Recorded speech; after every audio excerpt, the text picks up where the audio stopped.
welcome to the deep dive. We're diving into jury theorems today. Jury theorems. Yeah, these mathematical ideas about how groups make decisions, Interesting. And get this, they often suggest that a big group, a whole bunch of people together, can make some pretty darn good decisions. Really? Yeah, yeah. Sometimes even better than experts or like a single genius working alone.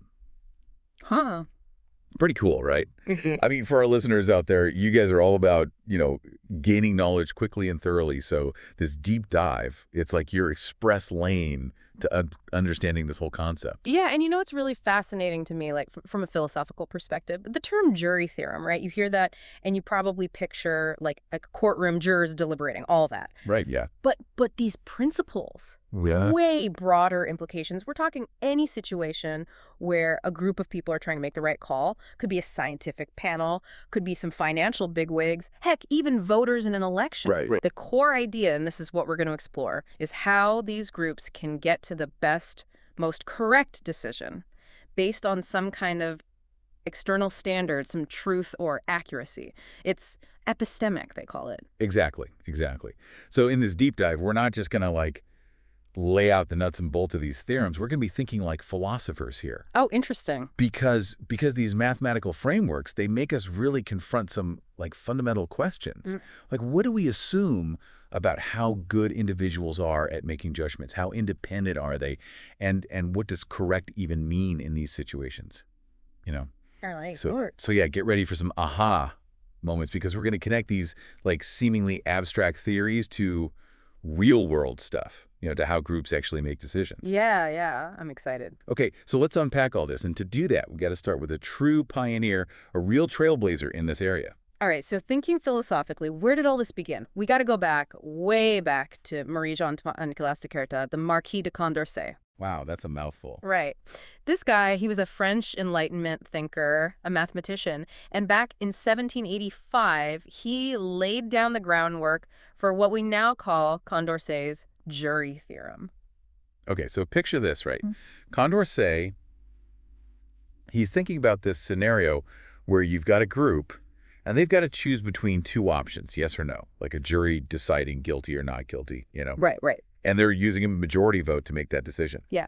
Now, his theorem, it hinges on two really key assumptions about the people in that group. Okay, let's hear it. What are these assumptions? Assumptions, yeah. Well, the first one is called unconditional independence, UI for short. UI. Okay. Basically, it means that what one person thinks has absolutely no impact on what anyone else thinks. They form their opinions totally separately. So if your neighbor thinks the defendant is guilty, that has zero bearing on what you think.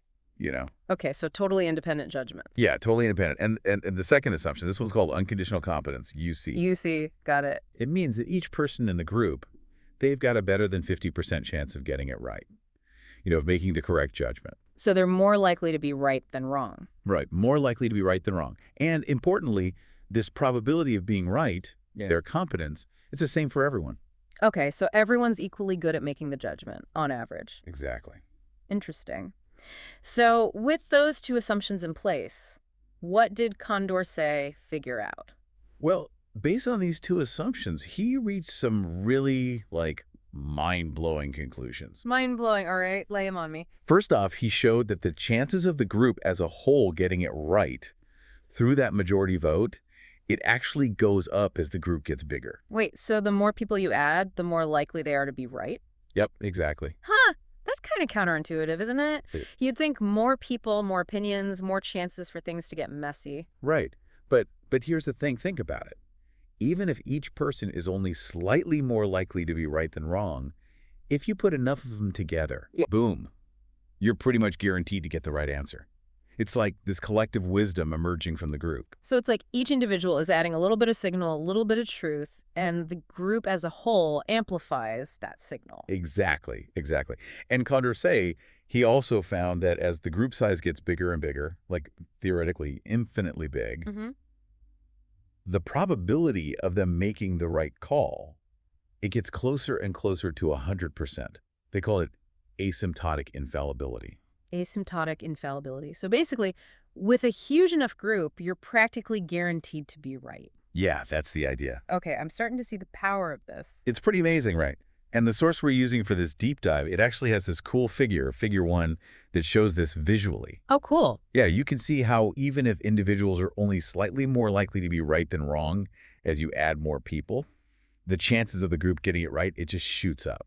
Yeah. But, Kat hinted at this earlier, this whole picture, it starts to get a bit murky when we really examine some of those assumptions. Right, those assumptions of independence and competence. Yeah, those assumptions. Because in the real world, it's rarely so clean-cut, right? Yeah, exactly. Like, how often do people really form judgments in a vacuum, totally unaffected by others? Right, right. This is where the problem of common causes of votes really throws a wrench in the works. Okay, yeah. Common causes. Let's break that down. So even if people are voting secretly, so one person's vote doesn't directly influence another's, their judgments, the reasons behind their votes, they're often shaped by the same things, right? Yeah, exactly. Yeah. Think about it. Shared evidence, like everyone on a jury hearing the same witness testimony, or shared perspectives, maybe coming from a common language, shared cultural values, that sort of thing. Right. And then there's the context, stuff like the lighting in the room, noises, all those little things that can affect everyone's ability to focus and make a good judgment. So how do these common causes mess with Condorcet's theorem? It seems so elegant. Well, they introduce this correlation incorrectness, meaning if one person gets it right, it becomes more likely that others will too. Because they're all looking at the same evidence, being influenced by the same things. Exactly. And of course, the flip side is true too. If one person gets it wrong, others are more likely to get it wrong as well for the same underlying reason. So it's not just about adding more people. It's about the quality of the information they're working with and how they're processing it. Right. This correlation, it chips away at the diversity of opinions that Condorcet's theorem relies on, and in some cases, it can actually make the group more likely to be wrong. Yikes. Okay, so the independence assumption, it's not always as solid as we might hope. So is there any way to address this? I mean, philosophically speaking, can we rescue this idea of collective wisdom? Well, there's a sort of partial solution, a way to try and account for those common causes. It's called conditionalization, and it leads to what's called the conditional jury theorem. Conditional jury theorem. Yeah. The idea here is to introduce a variable, often called the facts variable, or the state of the world. It's a way to represent all those shared influences, that common ground that shapes everyone's judgments. Okay, so instead of just assuming that everyone's judgments are independent no matter what, we're now saying they're independent given this specific set of facts. Exactly. And that leads to two new assumptions. Hit me with them. All right, first, we have conditional independence, CI. CI, okay. This means that once we take those common causes, those facts, into account, any remaining differences in judgment are truly independent. So yeah, everyone heard the same witness testimony, but after considering that, their individual interpretations are independent. Okay, that makes sense. And the second assumption? That's conditional competence, CC. It says that for any given set of facts, each person still has a better than 50% chance of being right. But now their competence is specific to that particular situation, those particular facts. So it's not just about being generally good at making judgments. It's about being good at making judgments in that specific context, given those specific pieces of information. Right, exactly. Okay, so we've got these new conditional assumptions. Now, what does the conditional jury theorem tell us? Does this still point to the wisdom of crowds? Interestingly, it reaches very similar conclusions to Condorcet's original theorem. Really? Yeah.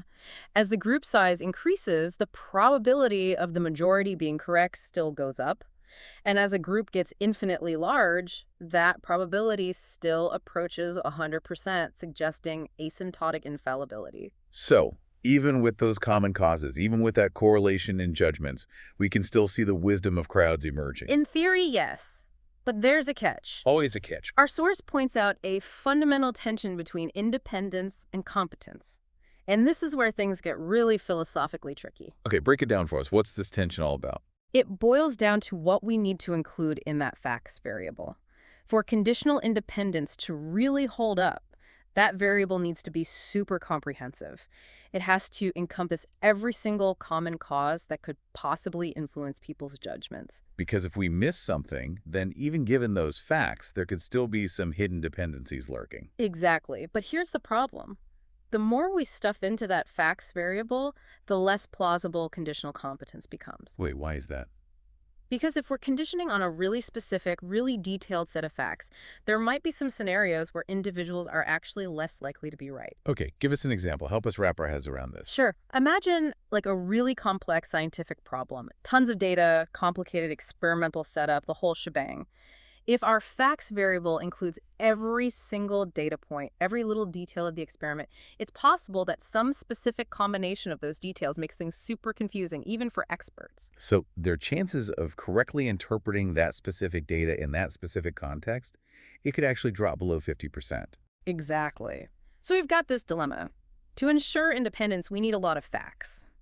But having a lot of facts can undermine the assumption that everyone is always competent in every possible situation. It's like we can't have both at the same time. Right. If we go the other way and use a really simple facts variable, maybe just the ultimate truth we're trying to figure out, then conditional competence might be more plausible, but we've probably sacrificed independence. A real philosophical head-scratcher. Yeah, it highlights the limitations of these ideal scenarios envisioned by both Condorcet's original theorem and the conditional jury theorem. In the real world, it's often much messier. Okay, so we've hit this snag. Is there any way to move forward? Can we come up with a jury theorem that's a bit more grounded in reality? Well, our source introduces something called the competence-sensitive jury theorem. It tries to navigate this dilemma by keeping conditional independence but tweaking the competence assumption. Tweaking it how? Instead of conditional competence, it introduces tendency to competence, or TC. Tendency to competence, okay. It's a more forgiving view of individual ability. It acknowledges that people might not be competent in every possible situation, but overall they tend to be more right than wrong. Like, yeah, they might screw up sometimes, but they're at least as likely to get it really right, so their average performance is still above chance. Okay, so it's a more nuanced view of competence. Exactly. Now, what's interesting is that with this tendency to competence, the competence-sensitive jury theorem still shows that bigger groups tend to be more accurate. Okay, so we still get the increasing reliability. We do, but there's a big difference in what happens as the group size gets really large. Uh-oh, what's the catch this time? Instead of asymptotic infallibility, we get asymptotic fallibility. Asymptotic fallibility. So even with a huge group, we're not guaranteed to be right. Not necessarily, no. The probability of the majority being correct, it converges to a value below 100%. Unless, of course, that stricter conditional competence actually holds true. So bigger isn't always better. Not always, no. The quality of the information, how misleading it might be, that puts a limit on how accurate the group can be, even with tons of people. Wow. So even with all those minds working together, they can still be led astray by bad information. Yeah, it's a humbling thought. It highlights the limitations of collective wisdom, even in ideal circumstances. So we've talked about independence, we've talked about competence. Now, another big concept that comes up when we think about groups is diversity. How do jury theorems deal with diversity? It's tricky because diversity can mean different things in this context. Our source makes a distinction between diversity and competence heterogeneity. Okay, what's the difference? Competence heterogeneity just means people have different levels of competence. Some are better at the task than others. Diversity, though, is broader. It's about different backgrounds, perspectives, information sources, ways of thinking. So you could have a diverse group where everyone's equally competent, but they arrive at their judgments in different ways. Exactly. And it turns out that competence heterogeneity, having some people who are just plain bad at the task, that can actually hurt the group's accuracy. Makes sense. You don't want to dilute the expertise with too many uninformed opinions. Right.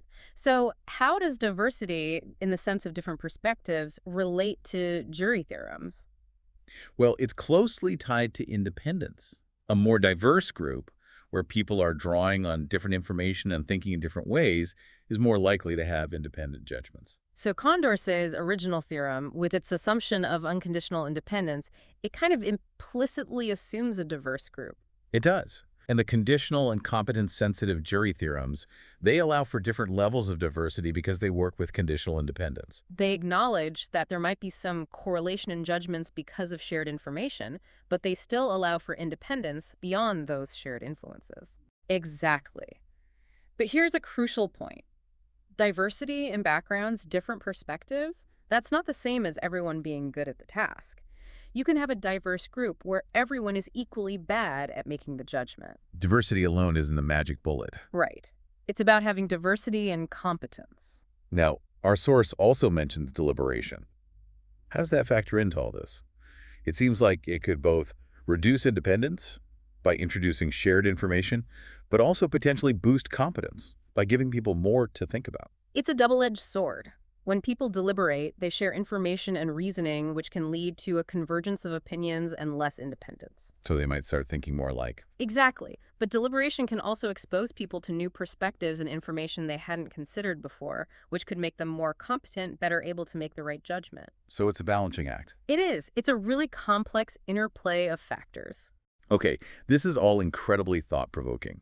It really shows how much goes into understanding the wisdom of crowds. Now, let's dive into some of the deeper, more philosophical questions that jury theorems raise. And the first one that comes to mind is, do correctness facts even exist? Now we're getting to the heart of it. This is a fundamental philosophical assumption of jury theorems. They rely on the idea that there is a correct answer, a truth, that exists independently of the group trying to figure it out. So it's not just a matter of opinion. There's an objective truth out there waiting to be discovered. That's the idea. And these correctness facts, they can take different forms. There are logical facts, like whether a mathematical proof is valid. Right. There are empirical facts, like what the average temperature of the Earth is. Mm-hmm. And then there are normative facts, like whether a particular action is morally right or wrong. Okay, and it's those normative facts, those moral judgments, that tend to get really philosophically messy. They do. Critics of jury theorems often question whether there really are objective truths when it comes to morality or politics. Because those are areas where people tend to have very different, very strongly held opinions. Right. They might argue that these are matters of subjective preference or social convention, not objective facts. So how do jury theorems deal with that? Well, our source points out that even if you take a view where moral facts are socially constructed, as long as that construction happened before the group is making its decision, it can still function as a correctness fact for the theorem. The key is that the standard of correctness has to be independent of the group itself. Okay, so the group can't just decide on their own what's right or wrong. There has to be some external standard, some pre-existing truth that they're trying to figure out. Exactly. That's a crucial point. So the existence of these process-independent correctness facts, that's the bedrock of jury theorems. But even if we accept that these facts exist, another question pops up. Are they always fully determined by the available evidence? That's a great question. And it gets at the idea of possible underdetermination. Possible underdetermination. Basically, it means that even with all the evidence in the world, we might not be able to definitively determine the truth. There might still be some uncertainty, some ambiguity. Like a jury trying to decide guilt or innocence. Mm. Even after hearing all the testimony, examining all the evidence, there might still be some doubt. Exactly. And if the truth can be underdetermined by the evidence, then even the best collective judgment might still be wrong. It undermines the idea of asymptotic infallibility. So even a huge group with all the best information, they might still get it wrong. Yeah, it highlights the inherent limitations of knowledge and decision-making. Now, what about getting more evidence? Our source talks about unlimited evidence generation. Could that solve this problem? It's an interesting thought experiment.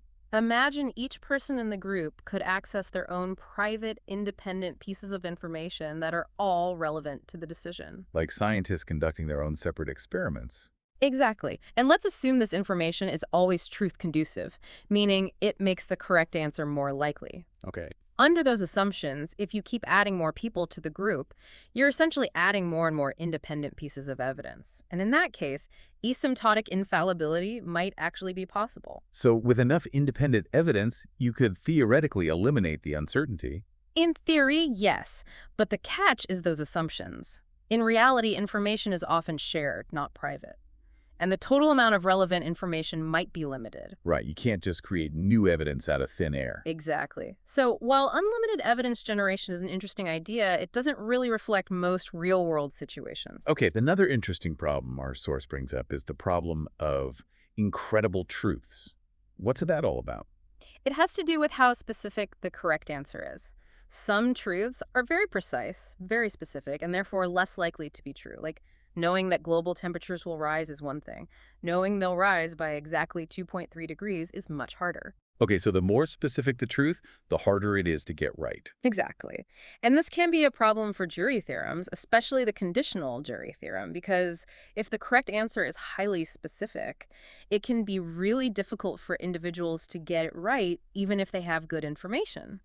Their chances of being right about that very specific detail, given the facts, it could easily drop below 50%. So their competence takes a hit. Yeah. And the unconditional competence and tendency to competence assumptions, they're a bit less vulnerable to this problem because they're not focused on getting every detail exactly right. It's about being generally right rather than hitting a tiny bullseye. Exactly. Okay, now we've talked a lot about individual competence, but our source raises an interesting question. Is competence always independent of the group? Could the size of the group itself affect how competent individuals are? That's a good one.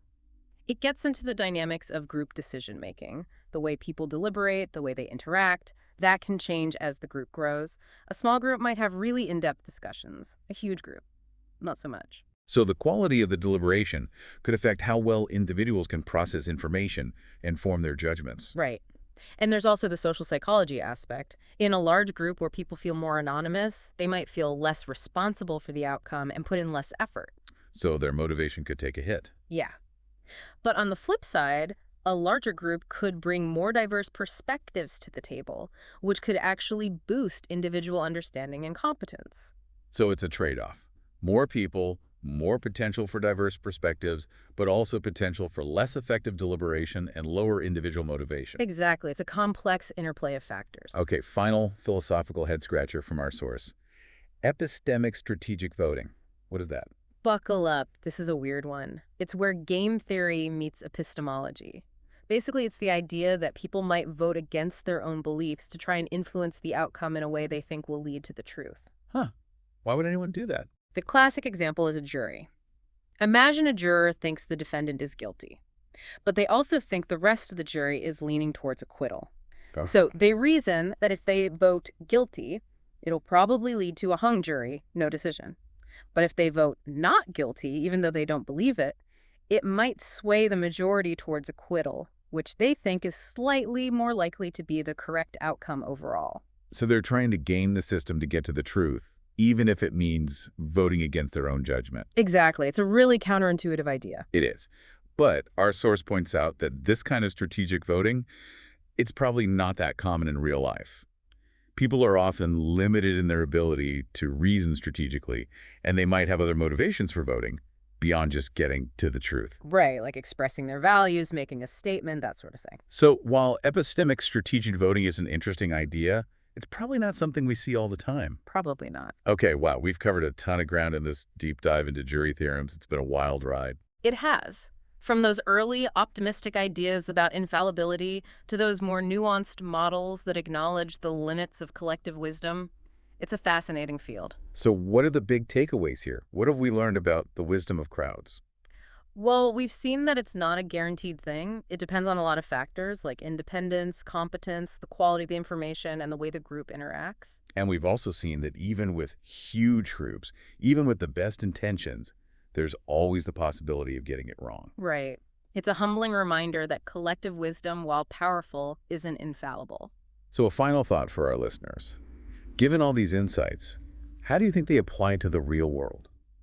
How do we design better decision-making processes, whether it's in teams, organizations, or even in our political systems? How do we strike that balance between individual judgment and the wisdom of the collective? That's the big question, and it's something worth pondering. It is.